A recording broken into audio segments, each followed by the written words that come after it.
Olá, povo de Deus. Eu sou o professor Rodrigo Monteiro. Seja bem-vindo ao meu canal. A gente vai dar continuidade ao estudo que nós estamos fazendo sobre o capítulo 7 do livro de Daniel. Hoje é a terceira parte do estudo do capítulo. Nós aprendemos sobre os animais, né, os quatro animais. Nós aprendemos sobre o chifre pequeno. E hoje nós vamos aprender sobre o versículo 9 até o versículo 14, que fala do juízo. É o que a gente vai estudar hoje. Antes da gente entrar no estudo, eu quero fazer duas coisas. Uma, pedir, se inscreve no meu canal, né? Dá um like, toca o sininho, coloca o sininho para você ver quando saem os novos vídeos. Compartilhe esse vídeo também com todo mundo que você conhece nos grupos da igreja, enfim, para que eu consiga fazer um trabalho melhor, né? Com mais recursos para poder espalhar melhor o evangelho. Outra coisa que eu quero fazer é fazer uma indicação a você desse livro, Daniel. O Segredo da Profecia, do pastor Arilton Oliveira.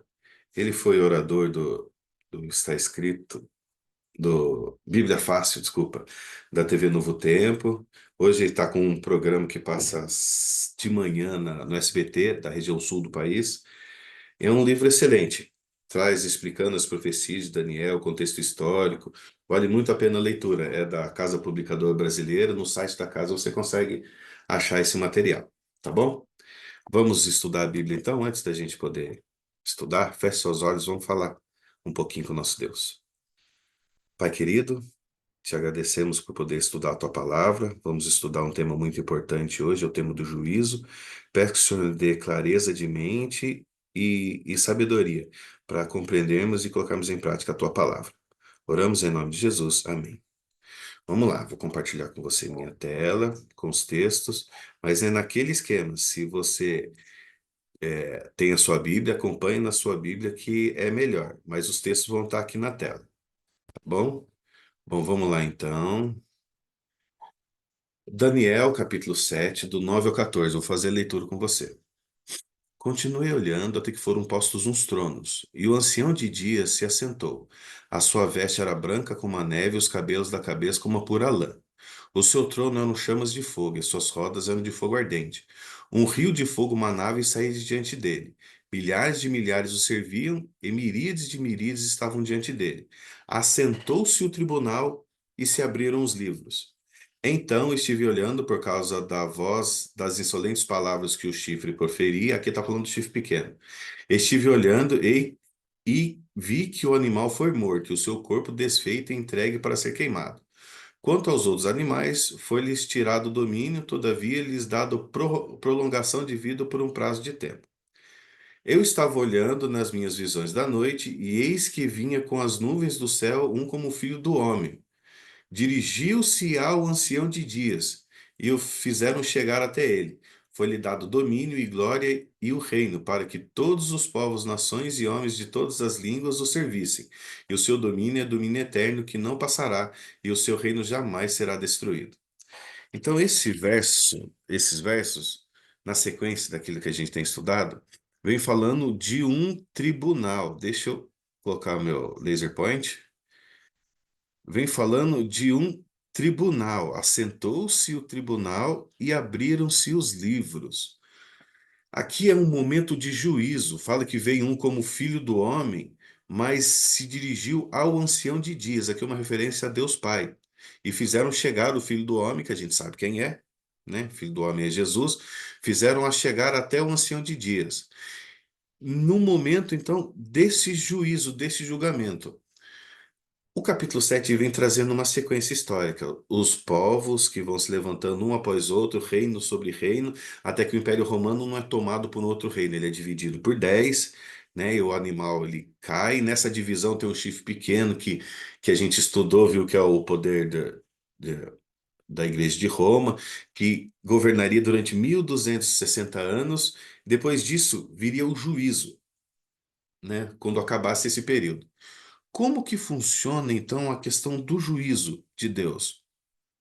A gente precisa, então, entender na Bíblia, para entender todo esse contexto, como que Deus faz o julgamento, como que é o juízo de Deus? Será que ele é num momento? Deus decide, pronto, acabou, já era, vamos. acabar com tudo aqui, como que funciona o juízo de Deus? A Bíblia traz algumas informações. Então eu quero que você acompanhe comigo essas informações. Bom, vamos lá. Olha só, primeiro, 1 Pedro, capítulo 4, versículo 17, fala assim: porque a ocasião de começar, aqui está falando da ocasião, não está falando do começo, mas está falando como que começa o juízo. Porque a ocasião de começar o juízo pela casa de Deus é chegada. Ora, se primeiro vem por nós, qual será o fim daqueles que não obedecem ao Evangelho? O que que esse verso está querendo trazer para a gente? Aqui eu não estou querendo apontar com esse texto quando começa o juízo, apesar de que todo mundo é analisado, passa pelos olhos, pelo, pelo juízo de Deus, de alguma forma. Mas a Bíblia então fala que tem os, Deus faz o julgamento e fala de um momento específico da profecia em que começa esse julgamento. Aqui Pedro está dando a informação de que quem passa pelo juízo é os que estão, os que fazem parte da casa de Deus. Então o juízo passa pelos da casa de Deus, aqueles que têm a fé. Quem não obedece ao juízo, ou não obedece ao evangelho, passa pelo juízo? Não. Quem creu será julgado, quem não creu será condenado. Já tem a condenação porque não creu no unigênito Filho de Deus. Então, o juízo, ele acontece com os da casa de Deus. Ah, nossa, mas Deus julga os de fora, ele não julga, ele julga só os que estão de dentro? Sim. Mas o juízo de Deus é diferente do que a gente imagina. Quando a gente imagina o juízo de Deus, a gente já imagina um juízo do jeito que a gente está acostumado. E uma pessoa está em julgamento, é como se fosse algo ruim. O juízo de Deus não é algo ruim. Vocês vão entender até o final.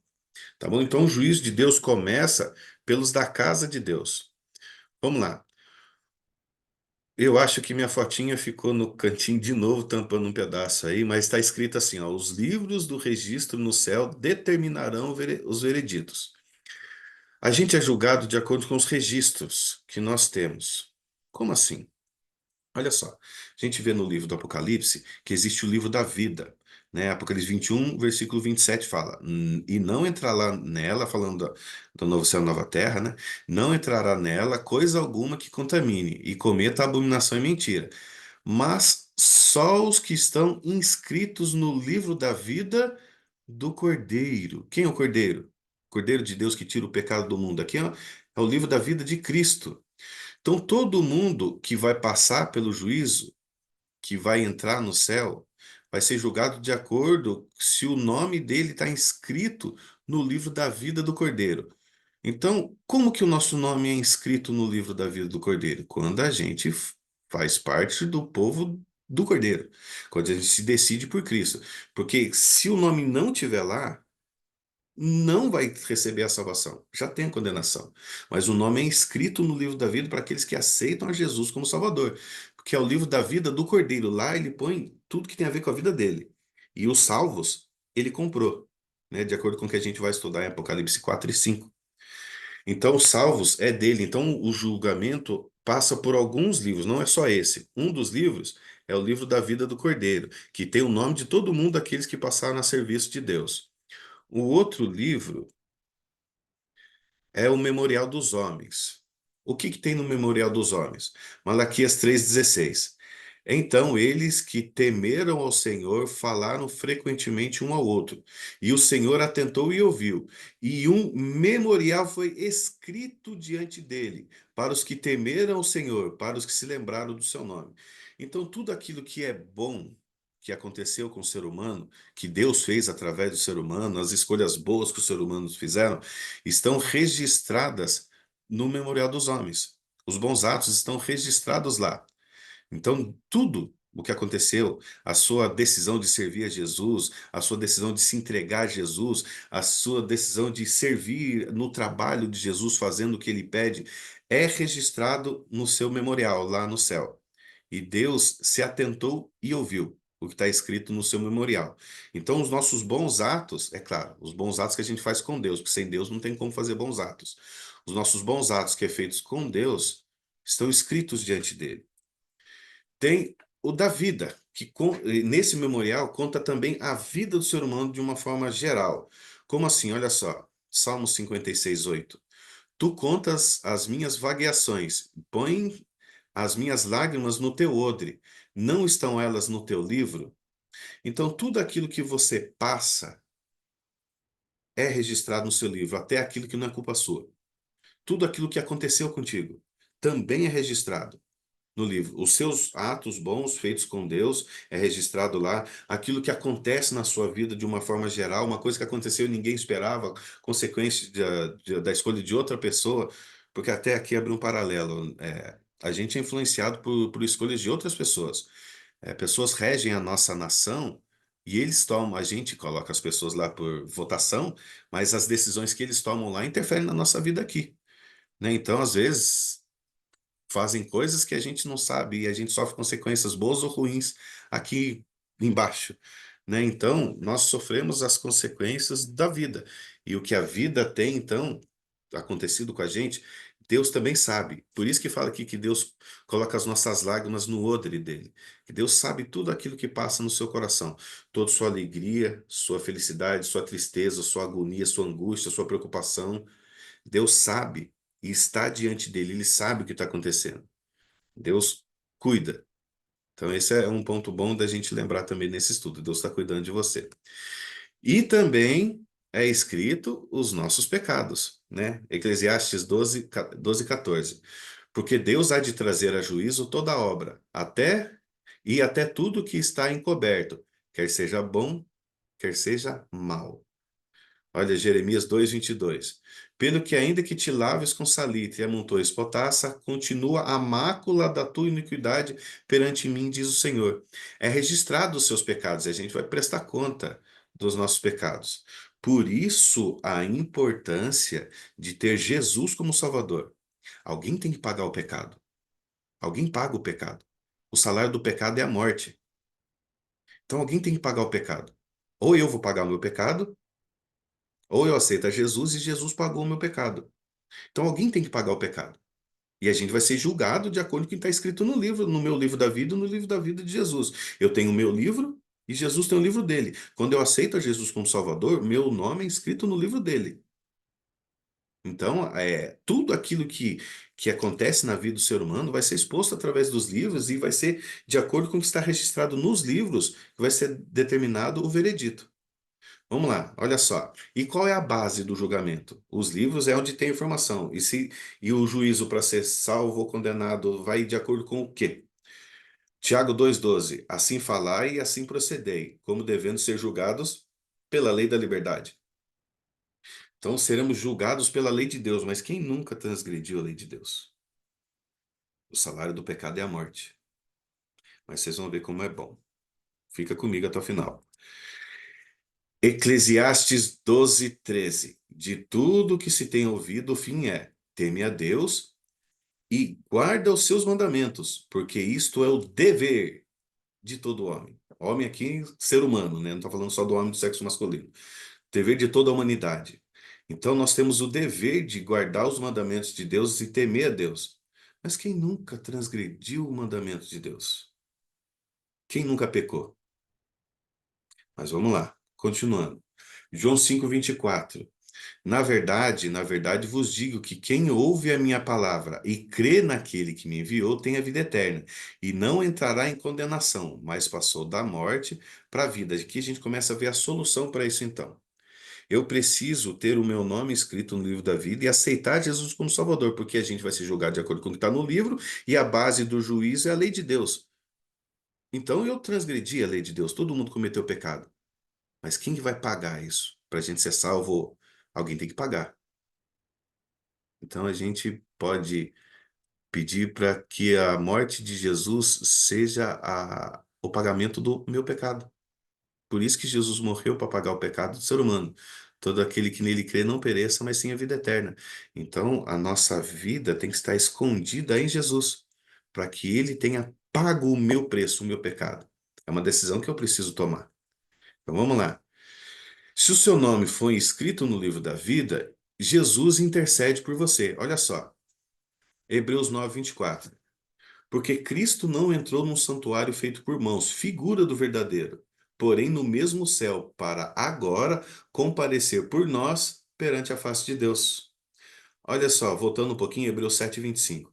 Portanto, pode também salvar perfeitamente os que por ele se achegam a Deus, vivendo sempre para interceder por eles. Então, quando você entrega a sua vida a Jesus, Jesus paga o sacrifício de Jesus paga o seu pecado. Então, ele tem um intercessor entre você e Deus, que ele está intercedendo para a sua salvação.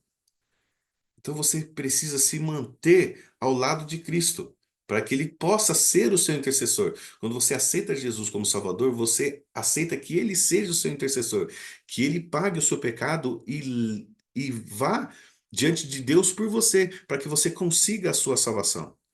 Mas olha só que interessante. Êxodo 32:33. Então disse o Senhor a Moisés: Aquele que pecar contra mim, a esse riscarei do meu livro. Aquele que está em pé, cuide para que não caia. O nome, uma vez salvo, sempre salvo? Negativo. Eu entrego a minha vida a Jesus, mas eu ainda estou vivo. E a minha entrega tem que ser diária. Eu posso recusar depois, eu não quero mais ser de Jesus, eu quero viver para o mundão. Posso.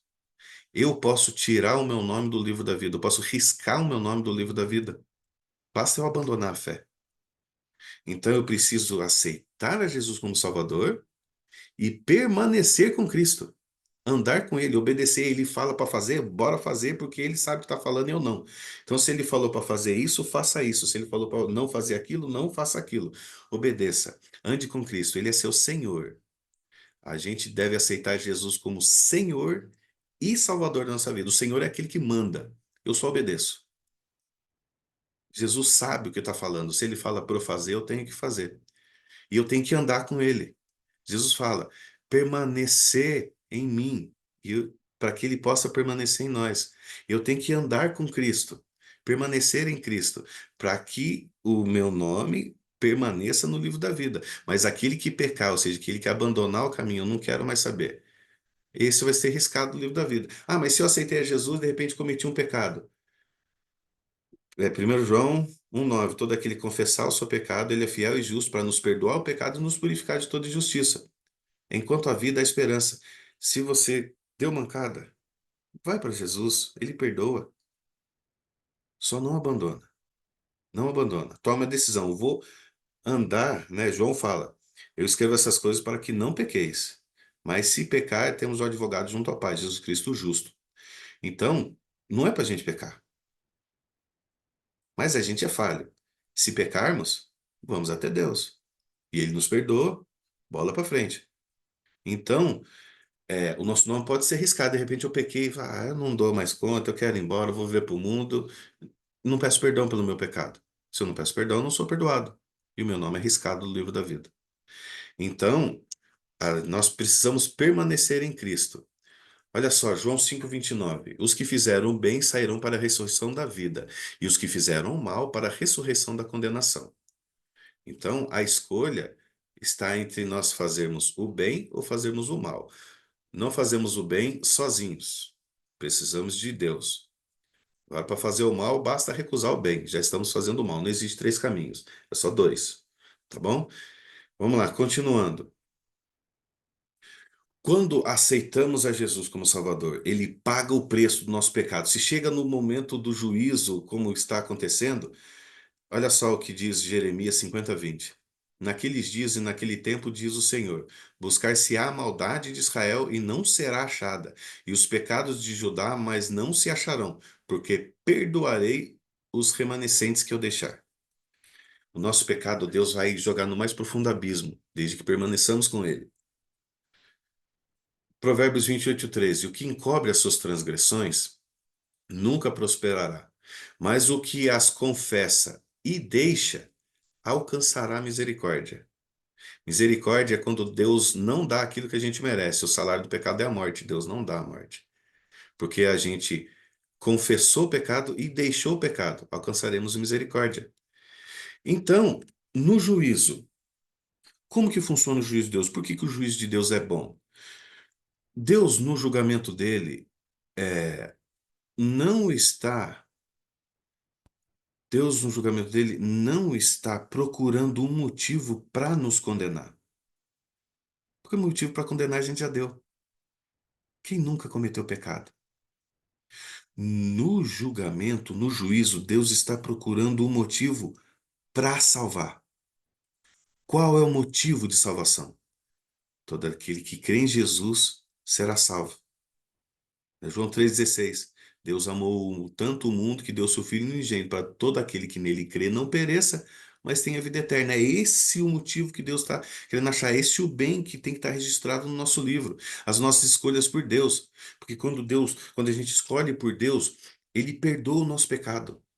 O nosso nome é escrito no livro da vida. E quando Ele olhar o nosso nome, está registrado os nossos pecados, vai estar escrito lá na frente: perdoado. Perdoado por Cristo. Cristo pagou o meu preço, o meu pecado. Ele morreu no meu lugar. Então, quando ele olhar o meu registro, está escrito perdoado. Mas se eu cometo um pecado e não quis pedir perdão por ele, não quis abandonar o pecado ou abandonei a fé, quem que perdoa o meu pecado? Aí eu vou ter que pagar o meu pecado. Por isso que eu preciso permanecer com Cristo todos os dias. Todos os dias. Mas olha só que poderoso é esse versículo aqui, que eu quero colocar na tela para vocês. Olha, esse versículo aqui. 1 Coríntios 10:13. Não veio sobre vós tentação, senão humana, mas fiel é Deus, que não vos deixará tentar acima do que podeis. Antes, com a tentação, dará também o escape, para que a possais suportar. Quando a tentação de pecado vem na sua vida, ela nunca vai ser além daquilo que um ser humano pode suportar. Deus só permite a a tentação até onde a gente pode suportar. Deus limita. Então, por que que Deus faz isso? Para que você possa escolher. Deus não escolhe no seu lugar. Ele te dá a chance de escolher. Ele não permite que o tentador entre na sua vida sem a sua permissão. Mas Deus também não entra na sua vida sem a sua permissão. Você tem que escolher. Então, Deus vai permitir que as coisas aconteçam ao ponto em que você possa tomar uma decisão. Então, nunca vai ser acima disso. Mas a decisão é sua, de manter o seu nome escrito no livro da vida. Apocalipse 22:12. Eis que cedo venho, e o meu galardão está comigo, para dar a cada um segundo a sua obra. Como assim, segundo a minha obra? Segundo as decisões que eu tomo. Do lado de quem eu fiquei? Quem foi meu Deus? O ser humano sempre tem um Deus. O ser humano nunca é independente, ele precisa de um Deus. Então, qual é a minha obra?